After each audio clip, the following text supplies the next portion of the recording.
You're telling me all of those things together don't warrant one of the top 200 spots for the Medal of Honor, but the story of the guy who abandoned him for dead, who didn't actually do any of these things and was given basically a fake Medal of Honor, he deserves. I mean, I get SEALs like do not care, right? Like they will hunker down and live a lie their entire lives. We know that. Why did you even respond with that email? Just to confirm that you're giving a big middle finger to the Chapman family?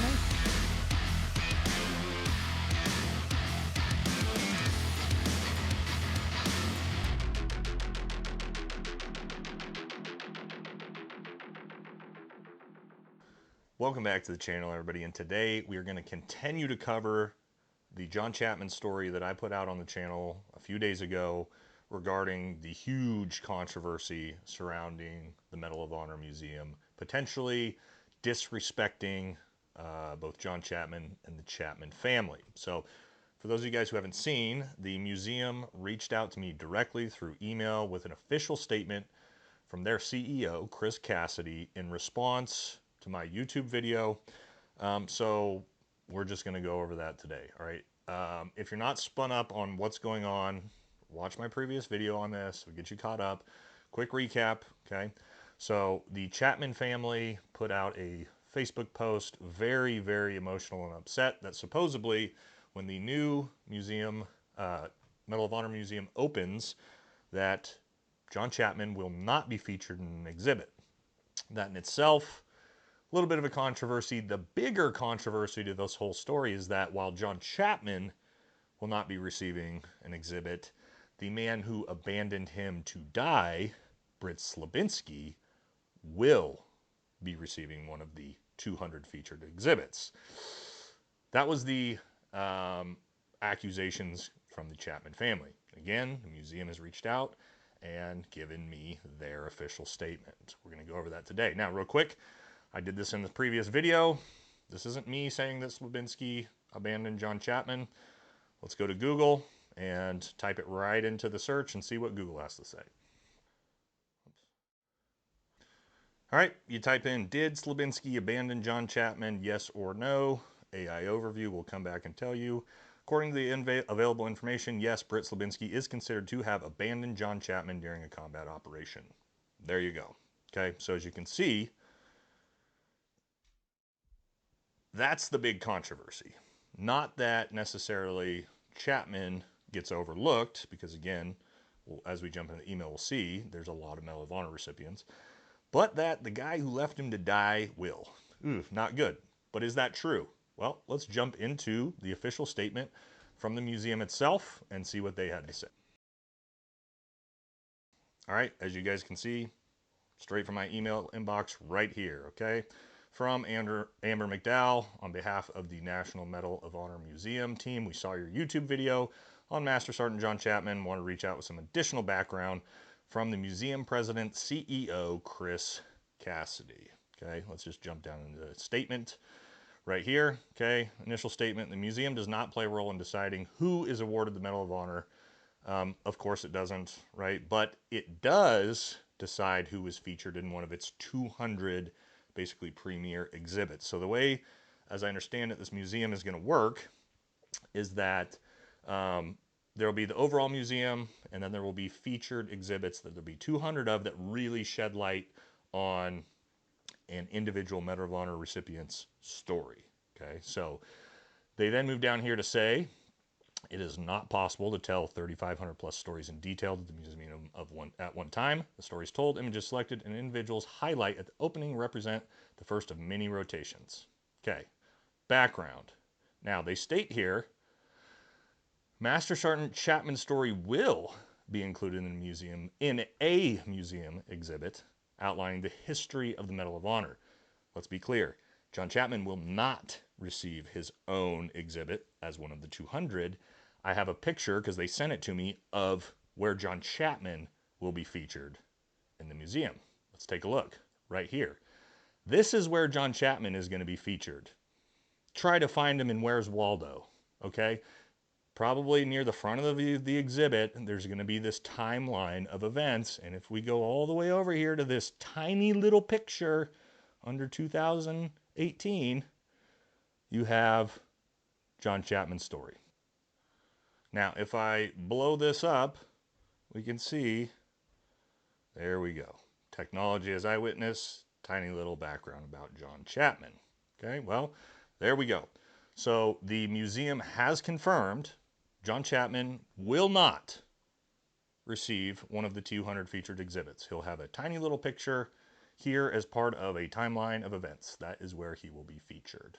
Okay, now the question is, if we go back to the email, is because of the controversy is not that Chapman, and the Chapman family even said this, they understand that everybody wants their kids or their sons or their husbands to be featured in an exhibit, but that's not the controversy. The controversy is that Britt Slabinski, who the second half of this video will be dedicated to him and his story, will receive one of the 200 exhibits instead of John Chapman. That's a controversy, okay? And as you see, the museum was very purposeful on not touching that controversy. That was the entire controversy in the first video. They didn't even mention Slabinski. I reached out to the museum. I gave them 5 days to respond, and I specifically asked them about Slabinski and will he have an exhibit. They did not respond to my email. Problem for the museum is they did respond to the Chapman family, and I have those emails. So let's take a look at those.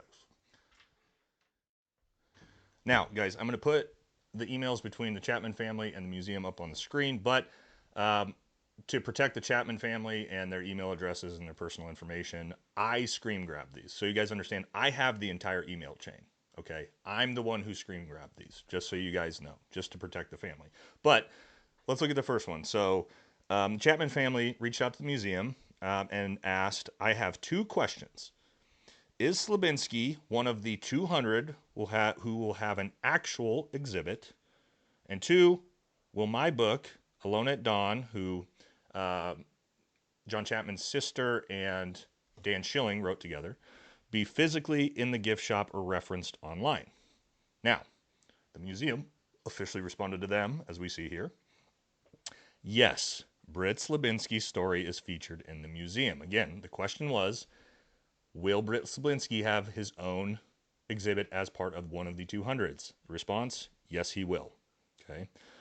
Then our retail team is working through a list of books that can be available both in physical store and online. So I don't have an answer to your question. So the official response from the museum is John Chapman will not receive his own exhibit.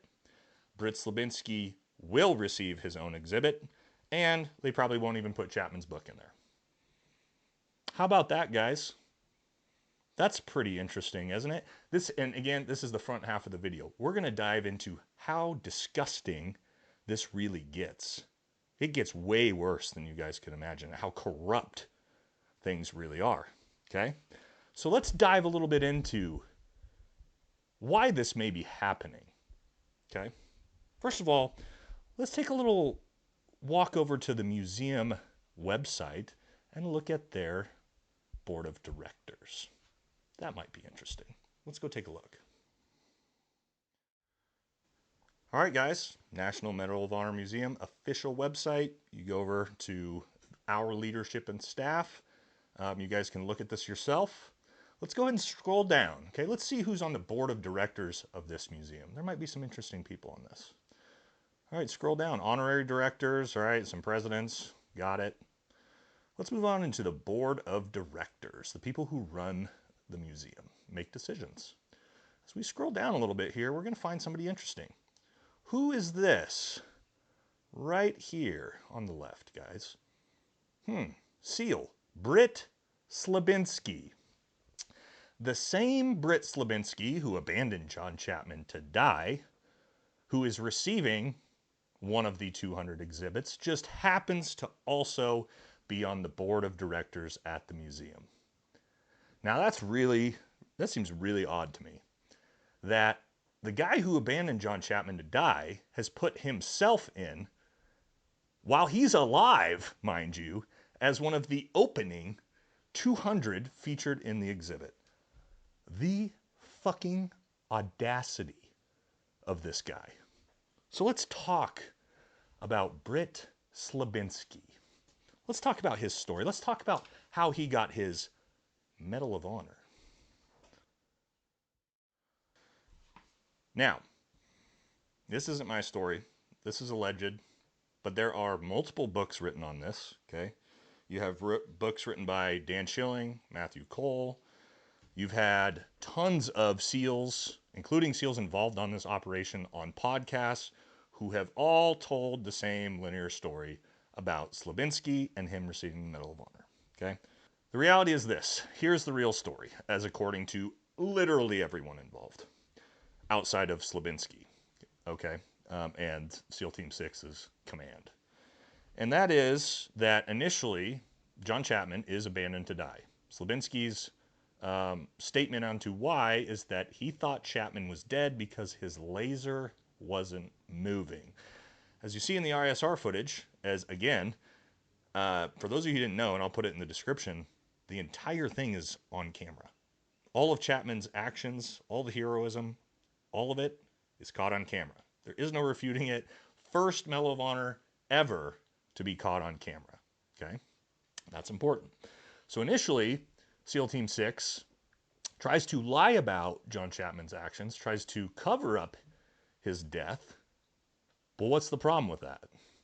The ISR video footage exists and comes out. And when it comes out, obviously everybody realizes John Chapman is the real hero to this story. John Chapman then gets put in for the Medal of Honor, like he should. 2 Medal of Honors, I believe. And what's the big problem with that? Well, Roberts Ridge was a massive leadership fuck-up. Going in there from start to finish, the actions on the ground by Slabinski, emergency exfilling, leaving men behind, all huge, huge failures by SEAL Team 6 and SEAL Team 6's command. So, why is that a problem? Well, because now when John Chapman's story comes out, and it turns out an Air Force combat controller is the real hero, while SEAL Team 6 looks like a bunch of cowards, SEAL Team 6 can't have that on their reputation. The command can't have that on their reputation. So, like a lot of stories, Lone Survivor, the Navy and SEAL Team 6 decides they need to turn this into a story about their heroism. So, what do they decide to do?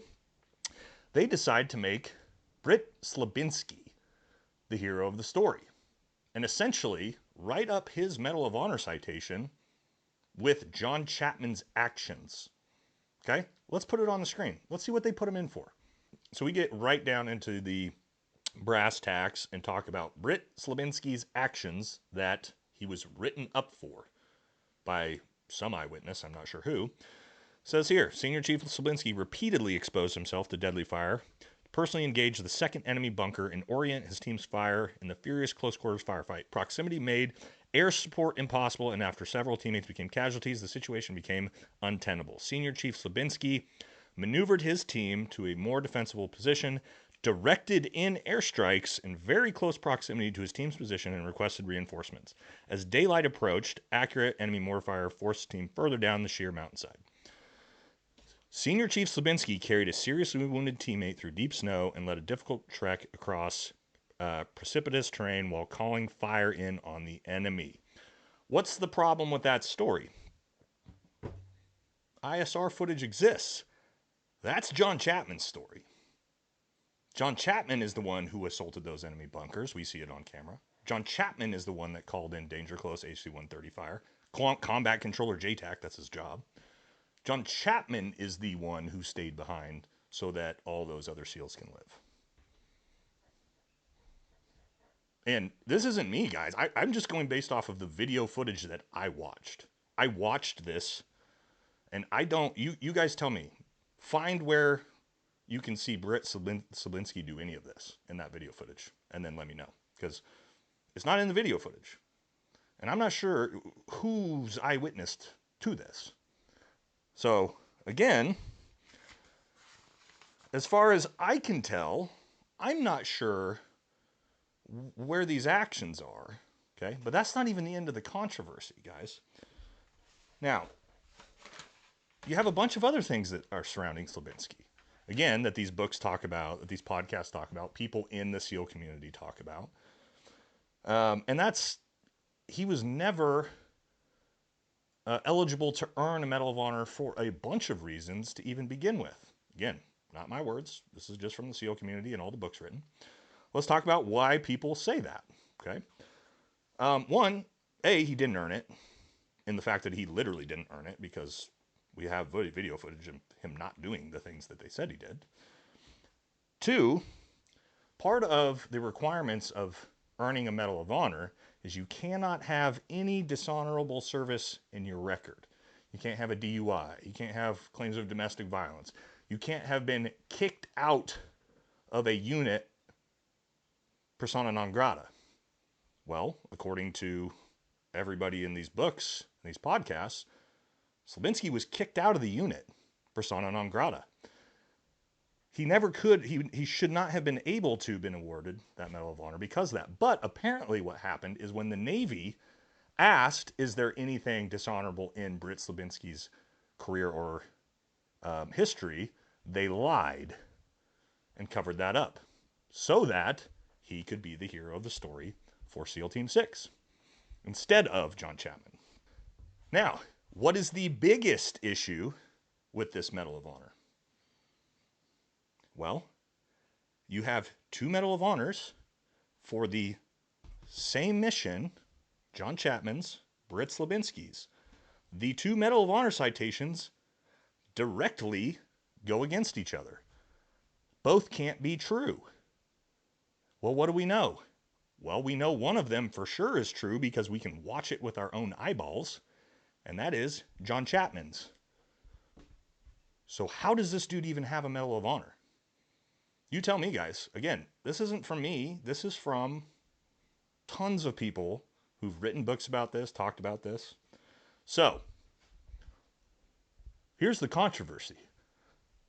Again, the controversy is not John Chapman not receiving one of the initial 200 exhibits, which he probably should, considering, 1, it's incredible. 2, historically, it's the first one ever caught on camera. People can watch. And 3, he's the only Air Force soldier to win the Medal of Honor in the entire 20-year war in the global war on terror. You're telling me all of those things together don't warrant one of the top 200 spots for the Medal of Honor, but the story of the guy who abandoned him for dead, who didn't actually do any of these things and was given basically a fake Medal of Honor, he deserves it? That's on the board of the museum? That's still alive? He deserves one of the 200 exhibits? Wow, museum. The audacity of you guys. Why did you even respond with that email? Just to confirm that you're giving a big middle finger to the Chapman family? What? What are you guys thinking? I mean, I get SEALs, like, do not care, right? Like, they will hunker down and live a lie their entire lives. We know that, right? We see that all over the place. But this is amazing. This is so disgusting. Again, remember, guys, the U.S. Navy, SEAL Team 6, they tried to cover up, discredit, remove his medals, cover up his death, disgrace his family. They already tried to do that. And now those same people involved in that are running the museum and putting themselves in for exhibits. Unfucking real. So guys, you tell me what you think. You think Britt Slabinski should be one of the 200 featured instead of John Chapman? Let me know in the comments section.